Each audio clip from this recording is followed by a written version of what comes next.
Good morning, I'm Vickie with Thrifty Recipes, and today we're going to make some banana muffins with my sour cream banana bread recipe. Only we're going to make 4 types of muffins, a few plain, blueberry, walnut, chocolate chip. How can you go wrong? Let's get started. Today we're going to make some muffins. I'm using ripe bananas, and after we make the banana bread, I'm going to show you how to freeze ripe bananas so you can use them for future baked good recipes or smoothies. The first thing we need to do is smash the bananas. Before we smash these, I'm going to cut them up to make them easier to smash. A fork should do. It just depends on how ripe the bananas are, how easy they smash. These bananas had some freckles, so I figured I better do something with them. I got the whole bunch for only $1 at my grocery store. They had a special. That looks pretty good. Let's set this aside. You'll need a large bowl, and the first thing we need to do is cream the butter and sugar. I softened my butter because it just came out of the fridge. So 1 stick of butter, 1 cup of white sugar, 2 eggs. I'm going to use my electric mixer, or you could do it with a fork. And did you know you could use only 1 beater? Yes, there's a little spot here that it tells you. This one with this shape, do you see it there? This little round thing, you can use 1 beater, and I think that will be fine. So cream everything together. We're going to cream this on low so that it doesn't go flying everywhere.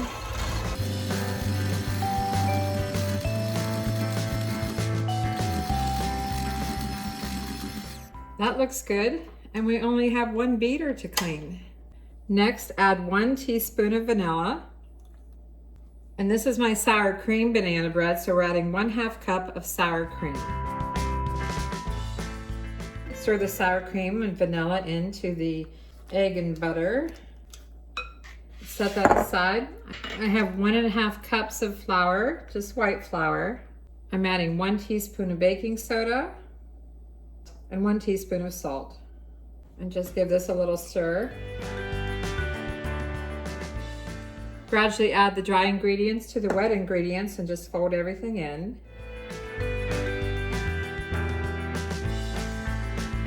Add a little more flour.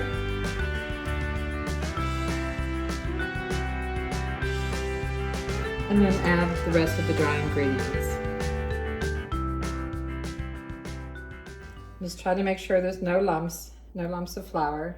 And you could sift the flour if you wanted to.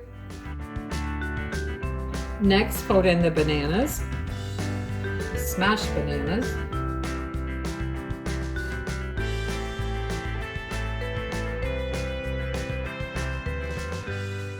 It smells so good.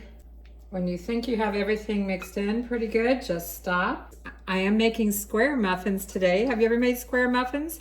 If you love muffin tops, this is a great way to have lots of muffin top space. I did spray it with nonstick spray. Using a scoop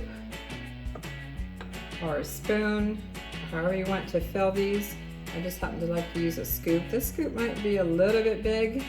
I'm going to make a few plain, just banana muffins. I think this scoop is too big. What do you think? If you get some of them too full, like I just did, just use a spoon and move some of it to another muffin slot. You want them full, but not too full. I have a smaller scoop now. If you're going to add blueberries, fill them about half full. And I'm using frozen blueberries, and I'm just going to put several in the middle.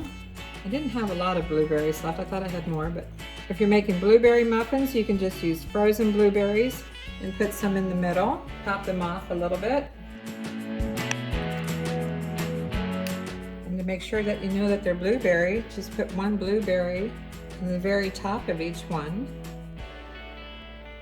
Again, if you want to add another ingredient, just fill them half full. This time I'm going to add some walnuts. I happen to like a lot of walnuts.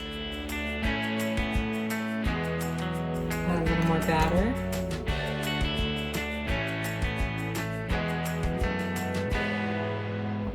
And add a few more walnuts on top so that you know these muffins are with walnuts.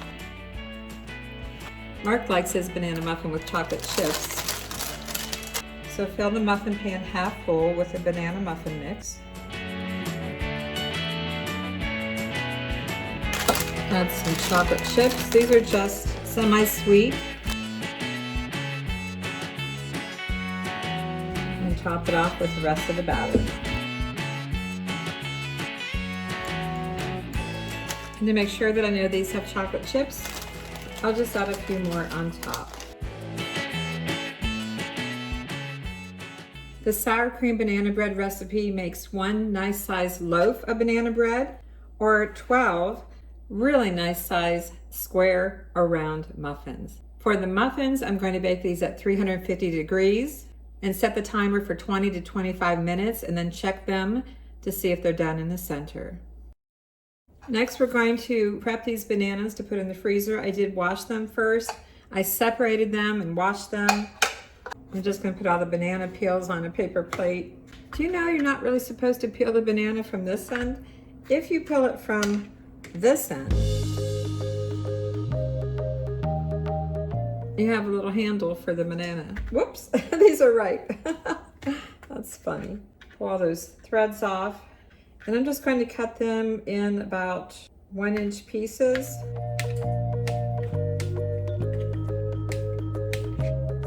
And lay them on the tray. Being careful not to overlap them. But either way you decide to peel the banana, it doesn't matter. And these are very soft. I'm hoping to fit all of these onto my pan. I don't know if that's going to happen. My muffins have about 8 minutes to go. I set it at 20 minutes and then I'm going to check them. And I've been peeking in on them too. In fact, I'm going to take another look. Ooh, they're getting big. Very big.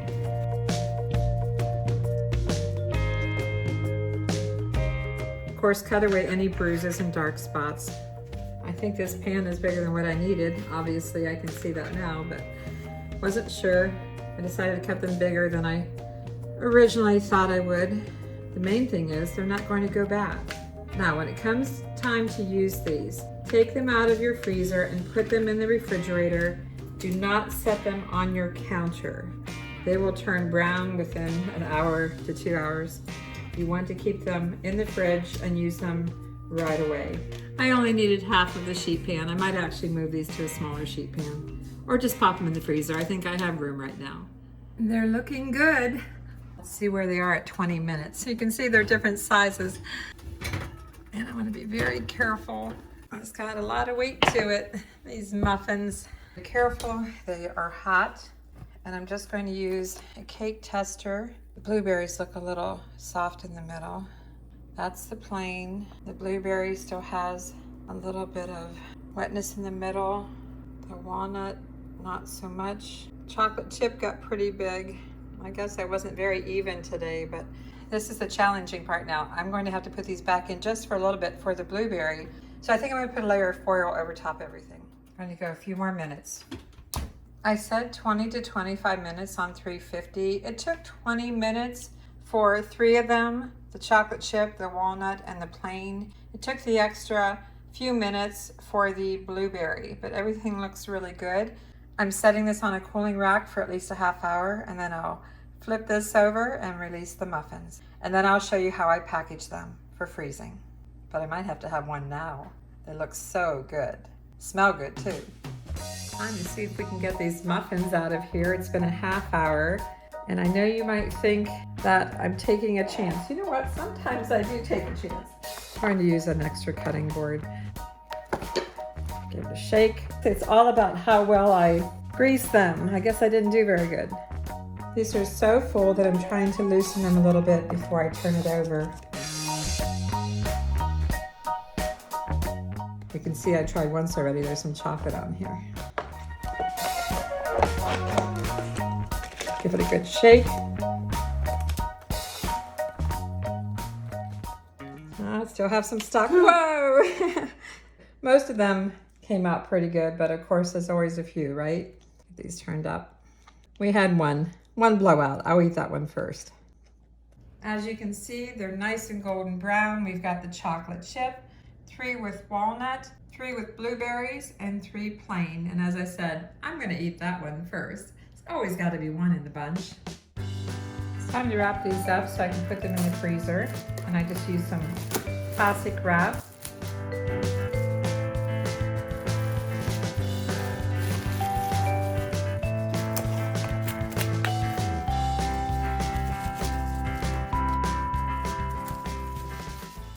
I wrote on the bag the date that I made them and what they are, banana muffins. And then after I've wrapped each one separately, I just store these in a Ziploc bag. And I think we can pretty much tell what is what when we go to take them out. I can try to put them in some kind of order, I guess. I can see the walnuts on top. I ate one plain one. Mark ate a chocolate chip one. And we'll just put these in here. Although I'm not quite sure. 9 muffins fit really good. We ate 2, and this one just doesn't seem to want to fit, so it might just not go in the freezer. All right, Mark needs a chocolate chip one, and I'm having a banana walnut. Let's check on these banana slices. Okay, they feel good. It's been about 2 hours. I'm gonna take those out. It's cold. I should have brought a hot pad, cold pad down. Let's loosen these up a little bit. They're not frozen solid, but they're frozen pretty good. Just taking a zip closure bag. This one is not a freezer bag, so I'm going to put this inside another bag. And I want to divide these into 2 bags because I'll probably use these to make more banana muffins. Trying to even them up. Close it 3/4 of the way, squeeze out all the extra air that you can. I have a freezer quart-sized bag and I'm trying to lay the bananas out as flat as I can. These are pretty good chunks that I made. Now I'll get the air out of here as best as I can. I like to close it about 3/4, push the extra air out and finish sealing it up, and I'll get it in the freezer. So there you go, try freezing up some sliced bananas. I have banana muffins going in the freezer, minus what we've already eaten. I have a couple left out to enjoy later today. Some frozen banana slices to go in the freezer. I hope you give my sour cream banana bread recipe a try. Banana bread or banana muffins, as you saw here today, made 4 ways. If you like these kind of videos, I appreciate a thumbs up and be sure to subscribe. Thanks for watching, everyone. I'm Vickie with Thrifty Recipes, and I'll see you soon.